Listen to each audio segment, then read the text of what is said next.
जय माता दी। मेरे सभी प्यारे दोस्तों, मैं लक्ष्मी शर्मा बड़ों को चरण स्पर्श, छोटों को प्यार और बराबर वालों को दिल से नमस्कार करती हूँ।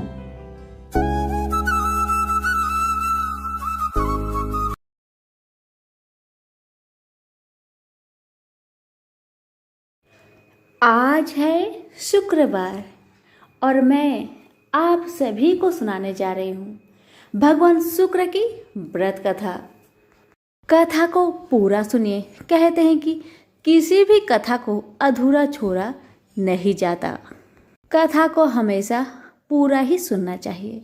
इससे भगवान की विशेष कृपा प्राप्त होती है। कथा को पूरा सुनने के बाद अगर आपको अच्छा लगे तो वीडियो को लाइक करके आगे अपनों को भी शेयर करें।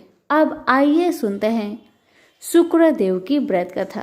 तो प्रेम से बोलिए शुक्र भगवान की जय हो। मणिकपुर नगर में 3 मित्र रहते थे। तीनों मित्र अलग अलग जाति के थे। पहला काष्ट, दूसरा ब्राह्मण और तीसरा वैश्य था। वे तीनों हमेशा साथ साथ रहा करते। तीनों का विवाह हो चुका था। ब्राह्मण और काष्ट के लड़कों का गौना हो चुका था, लेकिन वैश्य पुत्र का नहीं। उसके दोस्त उसे अक्सर कहा करते थे कि तुम अपनी पत्नी को उसके मायके से क्यों नहीं लाते। तब वैश्य पुत्र धनराज ने अपनी पत्नी कुसुम को लाने का निश्चय कर लिया। अगले ही दिन धनराज ने माता पिता से अपनी पत्नी कुसुम को लेने जाने की बात कही। उसकी बातें सुनकर वे हैरान होते हुए बोले, बेटा अभी शुक्र अस्त हो रहा है, इसलिए अभी बहू को लाना उचित नहीं है। कुछ दिन ठहर जाओ। लेकिन धनराज नहीं माना। वह कुसुम को लाने ससुराल पहुंच गया। ससुराल में धनराज की खूब आव भगत की गई। धनराज ने कुसुम को विदा करने के लिए कहा तो उसके सास और ससुर बोले, बेटा अभी शुक्र अस्त हो रहा है, ऐसे में लड़की को विदा नहीं करते। कुछ दिन ठहर जाओ, फिर हम कुसुम को खुशी खुशी विदा कर देंगे। लेकिन धनराज वहां भी जिद पर अड़ गया और कुसुम को लेकर ही वहां से विदा हुआ।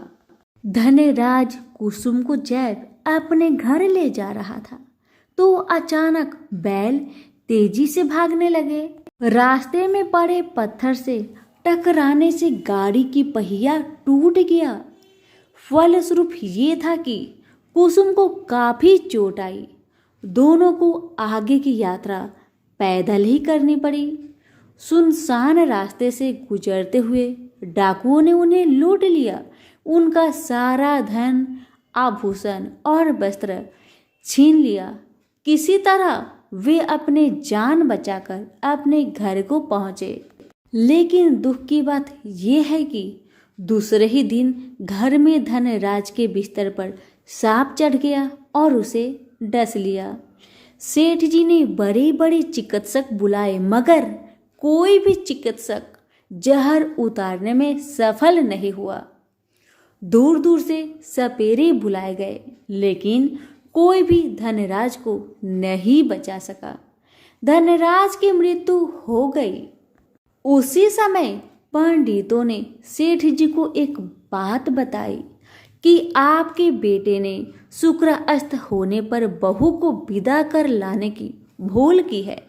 यदि आप शुक्रवार की पूजा अर्चना करें और बहू शुक्रवार का व्रत करे तथा कथा सुनकर प्रसाद ग्रहण करे तो शुक्र देवता की अनुकंपा से धनराज पुनः जीवित हो सकता है।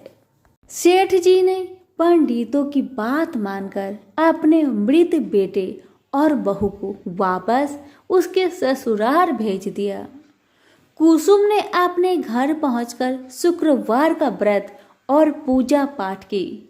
उसने अपने पति की गलती के लिए शुक्र भगवान से क्षमा याचना की। फलस्वरूप धनराज जीवित हो उठा। धनराज के जीवित हो जाने से घर में खुशियां ही खुशियां भर गई। और उधर धनराज के माता पिता ने बेटे के जीवित होने का समाचार सुना तो शुक्र भगवान का व्रत किया और गरीबों को अन्न, वस्त्र और धन का दान दिया। शुक्र के उदय होने पर धनराज अपनी पत्नी कुसुम के साथ घर लौट आया। अब दोनों पति पत्नी शुक्रवार का व्रत विधि पूर्वक करते हुए शुक्र की पूजा करने लगे। उनके घर में धन धान्य की वर्षा होने लगी। उनके सभी कष्ट दूर होते चले गए। परिवार में सभी आनंद पूर्वक रहने लगे। प्रेम से बोलिए शुक्र भगवान की जय। किसी गांव में एक साहूकार रहता था। साहूकार की एक लड़की भी थी जो कि हर रोज पीपल सींचने जाया करती थी और उसी पीपल के वृक्ष में से लक्ष्मी जी प्रकट होती थी और चली जाती थी। एक दिन लक्ष्मी जी ने साहूकार की बेटी से कहा, तू मेरी सहेली बन जा। यह सुनकर लड़की ने कहा कि मैं अपने पिता से पूछकर कल आऊंगी। साहूकार की बेटी अपने घर को आई और अपने पिता को सारी बात कह सुनाई। तब उसके पिता ने कहा, बेटी ये हो न हो माँ लक्ष्मी है, तू उन्हें अपना सहेली बना ले।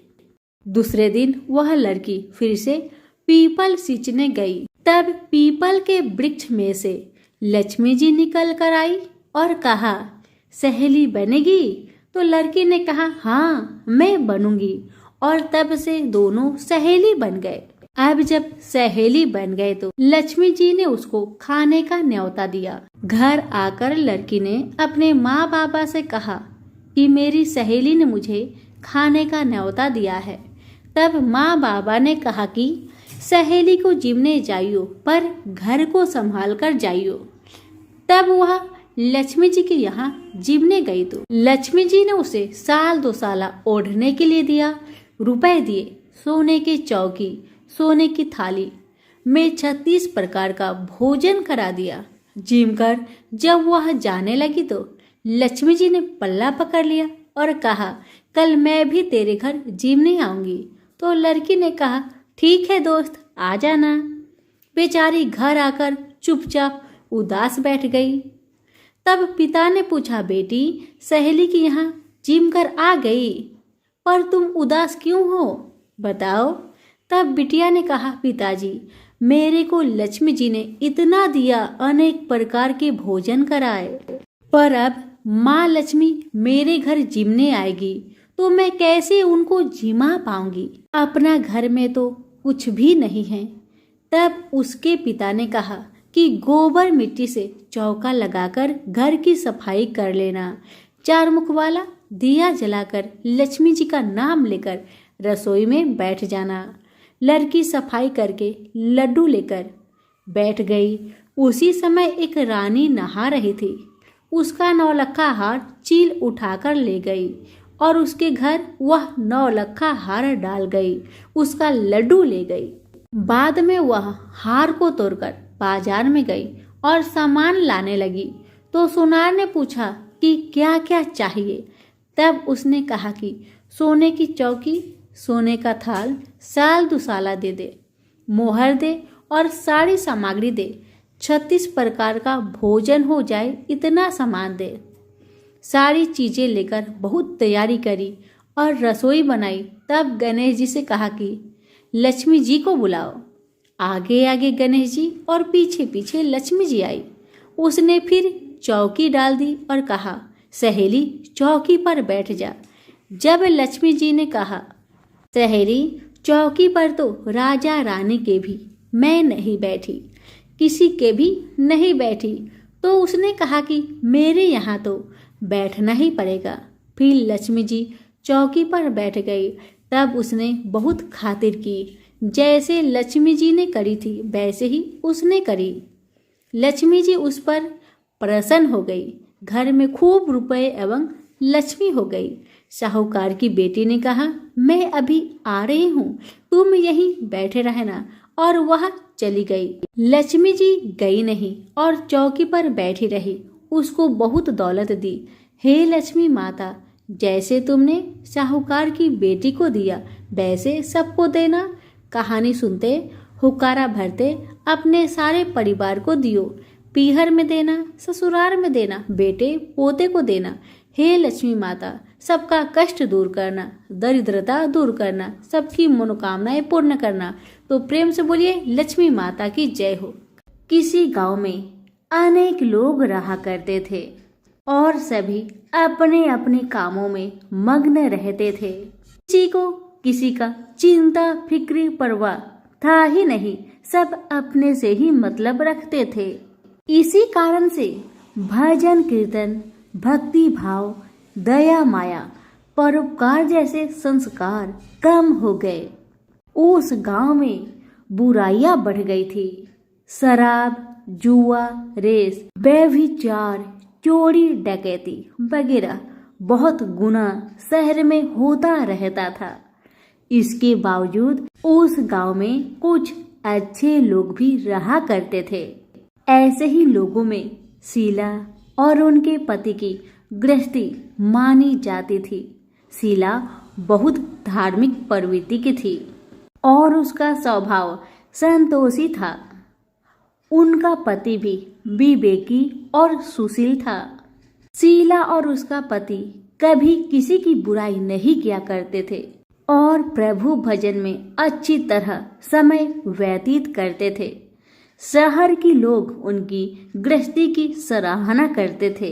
देखते ही देखते दिन बीतने लगा, समय बदल गया। शीला का पति बूढ़े लोगों से दोस्ती कर बैठा।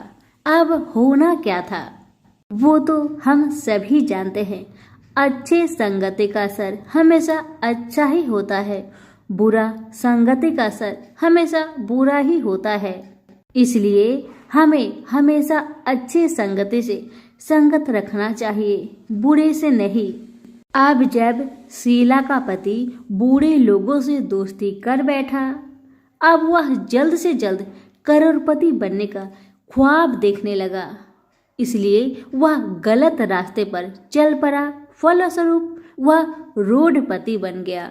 कहा जाता है ना, लालच बुरी बला है, इसलिए लालच नहीं करना चाहिए। अपना ईमानदारी और मेहनत से आगे बढ़ना चाहिए। अब जब शीला का पति रोडपति बन गया, यानी रास्ते पर भटकते भिखारी जैसी उसकी हालत हो गई थी। शराब, जुआ, रेस, चरस, गांजा वगैरह बुरी आदतों में शीला का पति भी फंस चुका था। दोस्तों के साथ उसे भी शराब की आदत बुरी तरह लग गई थी। इस प्रकार उसने अपना सब कुछ रेस जुए में गंवा दिया। अब तो शीला अपने पति के बर्ताव से बहुत दुखी रहने लगी, किंतु उसे भगवान पर भरोसा था कि सब कुछ ठीक हो जाएगा। यही सोचकर वह अपने पति के बुरे बर्ताव को सहने लगी। शीला अपना अधिकांश समय प्रभु की भक्ति में बिताने लगी। अचानक एक दिन दोपहर को उनके द्वार पर किसी ने दस्तक दिया। शीला ने द्वार खोलकर देखा कि एक माजी खड़ी थी। उनके चेहरे पर अलौकिक तेज निखर रहा था। उनकी आंखों में से मानो अमृत की वर्षा हो रहा था। उनका भव्य चेहरा करुणा और प्यार से छलक रहा था। उनको देखते ही शीला के मन में अपार शांति छा गई। सारी चिंता मिट गई। शीला के रोम रोम में आनंद छा गया। शीला उस माजी को आदर के साथ अपने घर ले आई। दुख का बात यह था कि शीला के घर में बैठाने के लिए कुछ भी नहीं था कि माजी को किस पर बैठाया जाए। बेचारी यह सोच विचार के उसने एक सकुचाकर एक फटी हुई चादर पर उनको बिठाया और शीला ने कहा, माजी, मेरे घर में और कुछ भी नहीं है जो मैं आपको बैठा सकूं, इसलिए माँ मुझे माफ करना। मैं आपको फटी हुई चादर पर बैठा रही हूँ। माँ तो शीला की बातों से मंद मंद मुस्कुरा रही थी। माँ तो शीला की हर कहानी को जानती थी कि उसका पति उसके साथ कैसा व्यवहार कर रहा है, बेचारी कितने दुख में है। शीला के बातें सुन माँ जी प्रेम भरी शब्दों से बोली, शीला, क्यों मुझे तुमने पहचाना नहीं? हर शुक्रवार को लक्ष्मी जी के मंदिर में भजन कीर्तन के समय मैं ही तो वहां आती हूँ। इसके बावजूद शीला कुछ नहीं समझ पा रही थी। फिर माँ जी ने कहा, तुम बहुत दिनों से मंदिर नहीं आ रही हो, अतः मैंने सोचा चलो मैं ही देख लेती हूँ। माँ जी के अति प्रेम भरे शब्दों से शीला का हृदय पिघल गया। उसकी आंखों में आंसू आ गए और वह बिलख बिलख कर जोर जोर से रोने लगी। शीला को रोते देखकर माँ जी ने कहा, बेटी, सुख और दुख तो धूप और छांव जैसे होते हैं। धैर्य रखो बेटी, धैर्य रखो। और तुझे क्या परेशानी है, मुझे सारी परेशानी बता दे। माँ जी के व्यवहार से शीला को काफी संबल मिला और सुख की आस में उसने माँ जी को अपनी सारी दुख की कहानी सुना दी। कहानी सुनकर माँ जी ने कहा, कर्म की गति न्यारी होती है। हर इंसान को अपने कर्म भुगतने ही पड़ते हैं। इसलिए बेटी तू चिंता मत कर, अब तू कर्म भुगत चुकी है। अब तुम्हारे सुख के दिन अवश्य आएगी। तू माँ लक्ष्मी जी की भक्त है। माँ लक्ष्मी जी तो प्रेम और करुणा की अवतार है। वे अपनी भक्तों पर हमेशा ममता छिड़कती है। इसलिए तू धैर्य रखकर माँ लक्ष्मी का व्रत कर, इससे सब कुछ ठीक हो जाएगा। तुम्हारा दुख दर्द सब समाप्त हो जाएगा और तुम्हारे घर में अन्न धन का भंडार भर जाएगा। बस श्रद्धा भक्ति से माँ लक्ष्मी का व्रत करो। माँ जी की बात सुन शीला पूछने लगी, माँ, व्रत की विधि तो मुझे पता नहीं। तब माँ जी ने उसे व्रत की सारी विधि भी बताई। माँ जी ने कहा, बेटी, माँ लक्ष्मी जी का व्रत बहुत सरल है। उसे वर लक्ष्मी व्रत या वैभव लक्ष्मी व्रत कहा जाता है। यह व्रत करने वाले की सब मनोकामना पूरी होती है। वह सुख संपत्ति और यश प्राप्त करता है। शीला यह सब सुनकर आनंदित हो उठी। शीला ने संकल्प करके आंखें खोली तो सामने कोई नहीं था। वह विस्मित हो गई कि माँ जी कहाँ गई? अभी तो माँ जी मेरे सामने खड़ी थी। शीला को तत्काल यह समझने में देर नहीं लगी कि माँ जी कोई और नहीं, साक्षात माँ लक्ष्मी ही थी। दूसरे दिन शुक्रवार था। सवेरे स्नान करके स्वच्छ कपड़े पहनकर शीला ने माँ जी द्वारा बताई विधि से पूरे मन से श्रद्धा भक्ति से व्रत किया और आखिर में प्रसाद वितरण हुआ। यह प्रसाद पहले पति को खिलाया। प्रसाद खाते ही पति के स्वभाव में फर्क पड़ गया। माँ लक्ष्मी की कृपा से उसका पति जिस दिन प्रसाद खाया उस दिन अपनी पत्नी को मारा पीटा नहीं, सताया भी नहीं। शीला को बहुत अच्छा लगा। शीला के मन में तो अब पहले से भी ज्यादा वैभव लक्ष्मी व्रत के लिए श्रद्धा बढ़ गई। शीला ने पूर्ण श्रद्धा भक्ति के साथ 21 शुक्रवार तक वैभव लक्ष्मी व्रत किया। 21वें शुक्रवार को माँ जी के कहे मुताबिक उद्धापन विधि करके 7 स्त्रियों को वैभव लक्ष्मी व्रत की 7 पुस्तक उपहार में दी। फिर माता जी के धन लक्ष्मी स्वरूप की छवि को बंधन करके भाव से मन ही मन प्रार्थना करने लगी, हे माँ धन लक्ष्मी, मैंने आपका वैभव लक्ष्मी व्रत करने की मन्नत मानी थी। वह व्रत आज पूर्ण किया है। हे माँ, मेरी हर विपत्ति को दूर करो, हमारा सबका कल्याण करो। जिसे संतान ना हो माँ, उसे संतान देना। सौभाग्यवती स्त्री का सौभाग्य को माँ अखंड रखना। कुंवारी लड़कियों को मन भावन पति देना। जो आपका यह चमत्कारी वैभव लक्ष्मी व्रत करे, उनकी सब विपत्ति को दूर करना, सभी को सुखी रखना। हे माँ, आपकी महिमा अपार है। ऐसा बोलकर लक्ष्मी जी के धन लक्ष्मी स्वरूप की छवि को प्रणाम किया। व्रत के प्रभाव से शीला का पति अच्छा इंसान बन गया और अब शीला का पति मेहनत करके व्यवसाय करने लगा। उसने तुरंत शीला के गिरवी रखे गहने छुड़ा लिए। घर में धन की बाढ़ सी आ गई। घर में पहले जैसी सुख शांति छा गई। वैभव लक्ष्मी व्रत का प्रभाव देखकर मोहल्ले की दूसरी स्त्रियां भी विधि पूर्वक वैभव लक्ष्मी व्रत करने लगी। सभी प्रेम से बोले, वैभव लक्ष्मी माता की जय हो। आइए अब जानते हैं वैभव लक्ष्मी व्रत का उद्यापन विधि। 7, 11 या 21 जितने भी शुक्रवार की मन्नत मांगी हो, उतने शुक्रवार तक यह व्रत पूरी श्रद्धा तथा भावना के साथ करना चाहिए।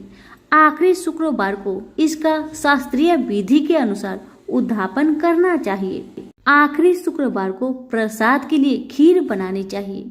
जिस प्रकार हर शुक्रवार को हम पूजन करते हैं, वैसे ही करना चाहिए। पूजन के बाद माँ के सामने एक श्रीफल फोड़े, फिर कम से कम 7 कुंवारी कन्या या सौभाग्यशाली स्त्रियों को कुमकुम का तिलक लगाकर माँ वैभव लक्ष्मी व्रत कथा की किताब की एक प्रति उपहार में देनी चाहिए और सबको खीर का प्रसाद देना चाहिए। इसके बाद माँ लक्ष्मी जी को श्रद्धा सहित प्रणाम करना चाहिए। फिर माता जी के धन लक्ष्मी स्वरूप की छवि को वंदन करके भाव से मन ही मन प्रार्थना करे, हे माँ धन लक्ष्मी, मैंने आपका वैभव लक्ष्मी व्रत करने की मन्नत मानी थी। यह व्रत आज पूर्ण किया है। हे माँ, हमारी मनोकामना पूर्ण करे, हमारी हर विपत्ति को दूर करे, हम सबका कल्याण करे। जिसे संतान ना हो उसे संतान देना, सौभाग्यवती स्त्री का सौभाग्य अखंड रखना, कुंवारी लड़की को मन भावन पति देना। जो आपका यह चमत्कारी वैभव लक्ष्मी व्रत करे, उनकी सब विपत्ति दूर करना, सभी को सुखी करना। हे माँ, आपकी महिमा अपार है, आपकी जय हो। ऐसा बोलकर लक्ष्मी के धन लक्ष्मी स्वरूप की छवि को प्रणाम करे। सभी प्रेम से बोलिए, वैभव लक्ष्मी माता की जय हो। माता संतोषी की कहानी। संतोषी माता के व्रत को करने वाला कथा कहते व सुनते समय हाथ में गुड़ व भुने चने रखे। सुनने वाले संतोषी माता की जय, संतोषी माता की जय, इस प्रकार जय जयकार मुख से बोलते जाए। कथा समाप्त होने पर हाथ का गुड़ चना गौ माता को खिलाए। कलश में रखा हुआ गुड़ चना सबको प्रसाद रूप में बांटे। कथा से पहले कलश को जल से भरे, उसके ऊपर गुड़ चने से भरा कटोरा रखे। कथा समाप्त होने और आरती होने के बाद कलश के जल को घर में सब जगह पर छिड़के और बचा हुआ जल तुलसी की क्यारी में डाल दे। 1.25 रुपए का गुड़ चना लेकर माता का व्रत करे। गुड़ घर में हो तो ले ले, विचार न करे, क्योंकि माता भावना की भूखी है। कम ज्यादा का कोई विचार नहीं चाहिए। जितना भी आपसे बन पड़े अर्पण करे। श्रद्धा और प्रेम से प्रसन्न मन हो व्रत करना चाहिए। व्रत के उद्यापन में 2.5 सेर खाजा, मोमन दाल पूरी, खीर चने का साग नैवेद्य रखे। घी का दीपक जला संतोषी माता की जय जयकार बोले। नारियल फोड़े। इस दिन घर में कोई खटाई न खाए और ना किसी को खाने को दे। इस दिन 8 लड़कों को भोजन कराए। देवर जेठ के लड़के मिलते हो तो दूसरों को न बुलाना। कुटुंब में न मिले तो ब्राह्मण के रिश्तेदारों के या फिर पड़ोसियों के लड़के को बुलाए। उन्हें खटाई की कोई वस्तु ना दे तथा भोजन कराकर यथाशक्ति दक्षिणा दे। नगद पैसे ना दे, कोई वस्तु दक्षिणा में दे। व्रत करने वाला कथा सुन प्रसाद ले, एक समय भोजन करे। इस तरह से माता प्रसन्न होगी और दुख दरिद्रता दूर होकर मनोकामना पूरी होगी। अब सुनिए कथा, पहले बोलिए संतोषी मैया की जय हो। एक बुढ़िया थी, उसके 7 पुत्र थे। 6 कमाने वाले और एक निकम्मा था। बुढ़िया माँ 6 पुत्रों की रसोई बनाती, भोजन कराती और जो बचता वह 7वें को देती थी। परंतु वह बड़ा भोला था, मन में कुछ विचार न करता था। एक दिन अपनी पत्नी से बोला, देखो मेरी माता का मुझ पर कितना प्यार है। वह बोली, क्यों नहीं, सबका जूठा बचा हुआ तुमको जो खिलाती है। वह बोला, ऐसा भी कहीं हो सकता है, मुझे तुम्हारी बातों पर भरोसा नहीं। जब तक मैं अपनी आंखों से ना देख लूं, मैं मान नहीं सकता। पत्नी ने कहा, देख लोगे तब मानोगे। कुछ दिन बाद बड़ा त्योहार आया। घर में 7 प्रकार के भोजन और चूरमा के लड्डू बने। वह जांचने को सिर दर्द का बहाना बनाकर पतला कपड़ा सिर पर ओढ़कर रसोई में सो गया और कपड़े में से सब कुछ टुकुर टुकुर देख रहा था। 6 भाई भोजन करने आए। उसने देखा माँ ने उनके लिए सुंदर सुंदर आसन बिछाए, 7 प्रकार की रसोई परोसी।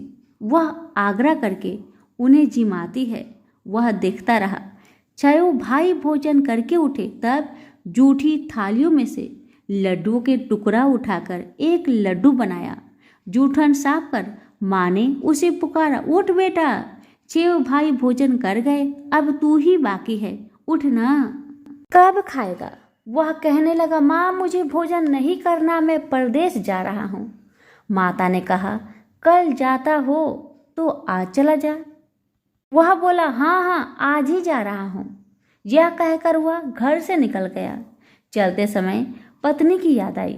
वह गौशाला में कंडे थाप रही थी। वह जाकर बोला, हम जावे परदेश को, आवेंगे कुछ काल, तुम रहियो संतोष से धर्म अपनो पाल। वह बोली, जाओ पिया आनंद से, हमरो सोच हटाए, राम भरोसे हम रहे, ईश्वर तुम्हें सहाय। देवो निशानी अपनी, देख धरु मन धीर, सुधी हमारी ना बिसारियो, रखियो मन गंभीर। वह बोला, मेरे पास तो कुछ नहीं, यह अंगूठी है, सो ले लो और अपनी निशानी मुझे दे। वह बोली, मेरे पास क्या है, यह गोबर भरा हाथ है।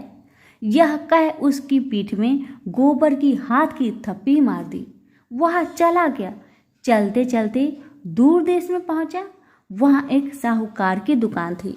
वहीं जाकर रहने लगा और कहने लगा, भाई मुझे नौकरी पर रख लो। साहूकार को जरूरत भी थी तो वह बोला, ठीक है रह जा।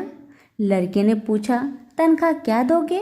साहूकार ने कहा, काम देखकर दाम मिलेगा। साहूकार की नौकरी मिली। वह सवेरे 7 बजे से रात तक नौकरी करने लगा। कुछ दिनों में साहूकार का सारा लेन देन का हिसाब, ग्राहकों को माल बेचना, सारा काम करने लगा। साहूकार के 7-8 नौकर थे। सब चक्कर खाने लगे कि या तो बहुत होशियार बन गया। सेठ ने भी काम देखा और 3 महीने में उसे आधे मुनाफे का साझीदार बना दिया और 12 बरस में नामी सेठ बन गया और मालिक सारा कारोबार उसके ऊपर छोड़कर बाहर चला गया। अब उधर पत्नी के साथ क्या होता है उसे सुनिए। सास ससुर उसे दुख देने लगे। सारी गृहस्थी का काम करा के उसे लकड़ी लेने जंगल में भेजते और घर की रोटियों के आटे से जो भूसी निकलती थी उसकी रोटी बनाकर रख दी जाती थी और फूटी नारियल की खोपड़ी में पानी। इस तरह दिन बीतते रहे।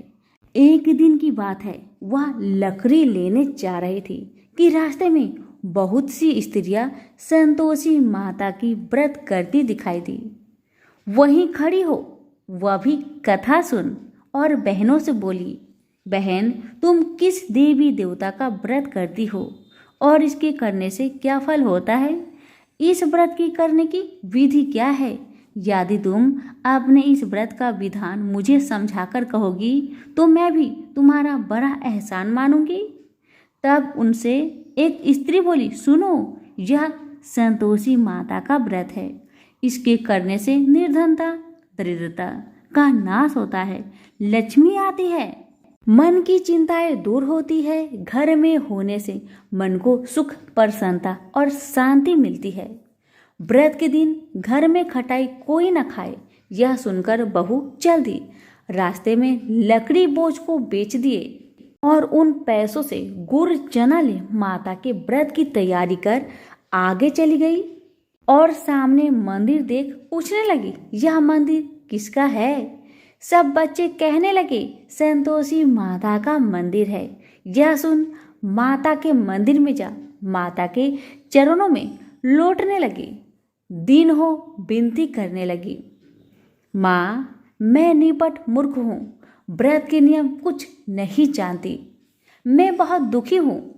हे माता जगत जननी, मेरा दुख को दूर कर, मैं तेरी शरण में हूँ। माता को दया आई। एक शुक्रवार बीता कि दूसरे शुक्रवार को ही इसके पति का पत्र आया और तीसरे को उसका भेजा पैसा भी आ गया। यह देख जेठानी मुंह सिकुड़ने लगी, इतने दिनों में इतना पैसा आया, इसमें क्या बुराई है? लड़के ताने देने लगे कि काकी बुलाने से भी नहीं बोलेगी। बेचारी सरलता से कहती, भैया पत्र आवे, रुपया आवे तो हम सबके लिए अच्छा है। ऐसा कहकर आंखों में आंसू भरकर संतोषी माता के मंदिर में आ मातेश्वरी के चरणों में गिरकर रोने लगी। माँ मैंने तुमसे पैसा नहीं, मुझे पैसे से क्या काम है माँ, मुझे तो अपने सुहाग से काम है। मैं तो अपनी स्वामी के दर्शन और सेवा मांगती हूँ। तब माता ने प्रसन्न होकर कहा, जा बेटी तेरी स्वामी आएगा। यह सुन खुशी से बावली हो घर का काम काज करने लगी। अब संतोषी माँ विचार करने लगी, इस भोली पुत्री से मैंने तो कह दिया तो उसका पति आएगा, पर आवेगा कहाँ से? वह तो इसे सपने में भी याद नहीं करता। उसे याद दिलाने के लिए मुझे जाना पड़ेगा। इस तरह माता बुढ़िया के सपने में जा प्रकट हो कहने लगी, साहूकार के बेटे सोता है या तू जागता है? वह बोला, माता सोता भी नहीं जागता भी नहीं, बीच में ही हूँ, कहो क्या आज्ञा है? माँ कहने लगी, तेरा घर बार कुछ है या नहीं? वह बोला, मेरा सब कुछ है माँ, बाप भाई बहन व पत्नी, क्या कमी है? माँ बोली, भोले पुत्र तेरी स्त्री घोर कष्ट उठा रही है, तेरे माँ बाप उसे दुख दे रहे हैं, वह तेरे लिए तरस रही है, तू उसकी सुधि ले। वह बोला, माता यह तो मुझे मालूम है, परंतु जाऊँ कैसे? परदेश की बात है, लेन देन का कोई हिसाब नहीं, जाने का कोई रास्ता नजर नहीं आता माँ, कैसे चला जाऊँ? माँ कहने लगी, मेरी बात मान, सवेरे नहा धोकर माता का नाम ले, घी का दीपक जला, दंडवत कर दुकान पर बैठ जा, देखते देखते तेरा लेन देन चुक जाएगा, माल बिक जाएगा, साज होते होते धन का ढेर लग जाएगा। तब सवेरे बहुत जल्दी उठ उसने लोगों से अपने सपने की बात कही, तो वे सब उसकी बात अनसुनी कर दिल लगी उड़ाने लगे कि कहीं सपने भी सच होते हैं। एक बूढ़ा बोला, देख भाई मेरी बात मान, इस तरह साच झूठ करने के बदले देवता ने जैसा कहा है वैसा ही करो, तेरा इसमें क्या जाता है? अब बूढ़े की बात मानकर नहा धोकर संतोषी माता को दंडवत कर घी का दीपक जलाकर दुकान पर बैठ गया। थोड़ी देर में क्या देखता है कि दिन वाले रुपए लाए, लेने वाले हिसाब लेने लगे, कोठे में भरे सपनों के खरीदार नगद दाम में सौदा करने लगे। शाम तक धन का ढेर लग गया। माता का यह चमत्कार देख खुश हो मन में माता का नाम ले घर जाने की वास्ते गहना कपड़ा खरीदने लगा और वहाँ के काम से निपटकर तुरंत रवाना हुआ। वहाँ पत्नी बेचारी जंगल में लकड़ी लेने जाती, लौटते वक्त माता जी की मंदिर में विश्राम करती है। वह तो उसका रोज रुकने का स्थान ठहरा। दूर से धूल उठती देखकर वह माता से पूछती है, हे माता यह धूल कैसे उड़ रही है? माँ कहती है, हे पुत्री तेरा पति आ रहा है, अब तू ऐसा कर लकड़ियों के 3 बोझ बना ला, एक नदी के किनारे रख, दूसरा मेरे मंदिर पर और तीसरा अपने सिर पर रख। तेरे पति को लकड़ी का गट्ठा दिख मोह पैदा होगा। वह वहां रुकेंगे, नाश्ता पानी बना खा पीकर माँ से मिलने जाएगा। तब तू लकड़ी का बोझ उठाकर जाना और बीच में चौक के गट्ठा डालकर 3 आवाजें लगाना, लो सासू जी, लकड़ियों का गट्ठा लो, भूसे की रोटी दो, नारियल के खोपरे में पानी दो, आज मेहमान कौन आया है। माँ की बात सुन उसने कहा, बहुत अच्छा माता, कहकर प्रसन्न हो लकड़ियों के 3 गट्ठे ले आई। एक नदी के तट पर, एक माता के मंदिर पर रखा। इतने में ही मुसाफिर आ पहुंचा। सूखी लकड़ी देख उसके पति की इच्छा हुई कि यही निवास करे और भोजन बना खा पीकर गांव जाए। इस प्रकार भोजन बना विश्राम करके वह गांव को गया। जब वह सबसे प्रेम से मिल रहा था, उसी समय पत्नी सिर पर लकड़ी का गट्ठा लिए आती है। लकड़ी की भारी बोझ आंगन में रखकर जोर से 3 आवाज देती है, लो सासू जी, लकड़ी का गट्ठा लो, भूसे की रोटी दो, नारियल के खोपरे में पानी दो, आज कौन मेहमान आया है। यह सुनकर उसकी सास अपने दिए हुए कष्टों को भुलाने हेतु कहती है, बहू ऐसा क्यों कहती है, तेरा मालिक ही तो आया है। आ बैठ जा, मीठा भात खा, भोजन कर, कपड़े गहने पहन। इतने में आवाज सुन उसका स्वामी बाहर आता है और अंगूठी देख व्याकुल हो माँ से पूछता है, माँ यह कौन है। माँ कहती है, बेटा यह तेरी पत्नी है। आज 12 वर्ष हो गए जब से तू गया है, तब से सारे गांव में जानवर की तरह भटकती रहती है, काम काज घर का कुछ नहीं करती है, 4 समय आकर खा जाती है। अब तुझे देखकर भूसी की रोटी और नारियल के खोपरे में पानी मांगती है। वह लज्जित हो बोला, ठीक है माँ, मैंने इसे भी देखा है और तुम्हें भी देखा है। अब मुझे दूसरे घर की ताली दे दो, उसमें रहूं। तब माँ बोली, ठीक है बेटा, तेरी मर्जी। इतना कहकर ताली का गुच्छा पटक दिया। उसने ताली लेकर दूसरे कमरे में जो तीसरी मंजिल के ऊपर था उसे खोलकर सारा सामान जमाया। एक दिन में ही वहां राजा के महल जैसा ठाट बाट बन गया। अब क्या था, वो दोनों सुखपूर्वक रहने लगे। इतने में अगला शुक्रवार आया। बहू ने अपने पति से कहा कि मुझको माँ का उद्यापन की तैयारी करना है और इतना कहकर तैयारी करने लगी। जेठ के लड़कों को भोजन के लिए कहने गई। उन्होंने मंजूर किया, परंतु पीछे जेठानी बच्चों को सिखाती है, देखो रे, भोजन के समय खटाई मांगना जिससे उसका उद्यापन पूरा ना हो।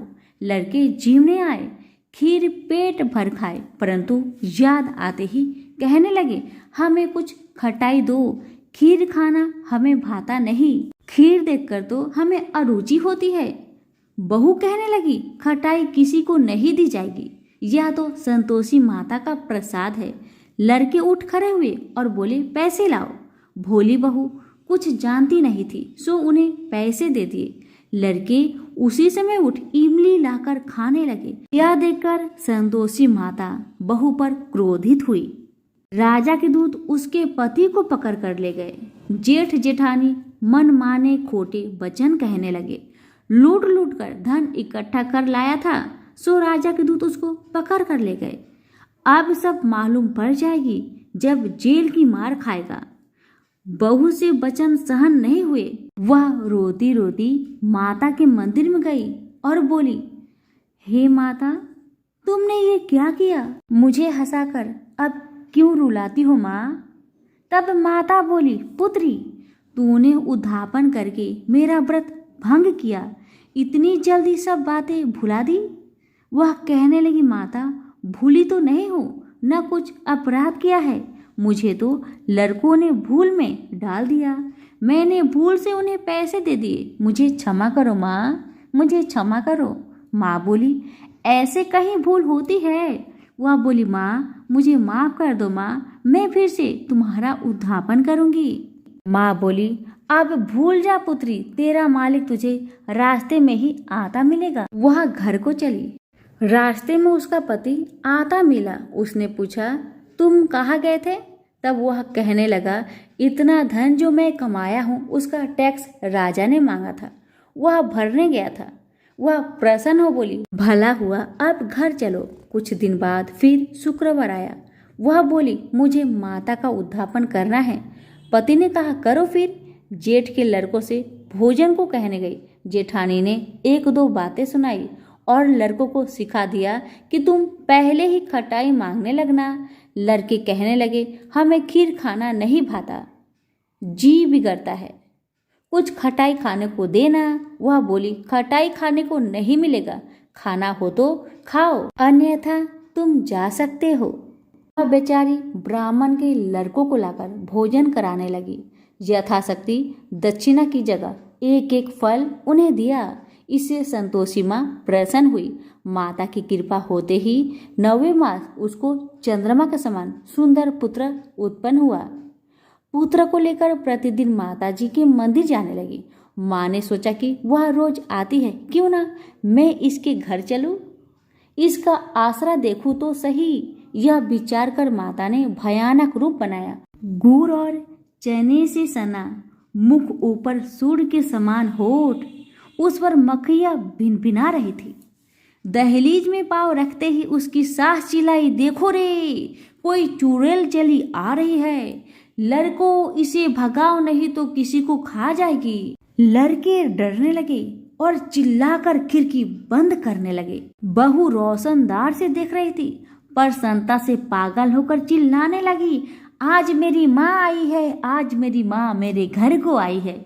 यह कहकर बच्चे को दूध पीने से हटाती है। इतने में सास का क्रोध फूट पड़ा। बोली, रांड, इसे देखकर कैसी उतावली हुई जो बच्चे को पटक दिया।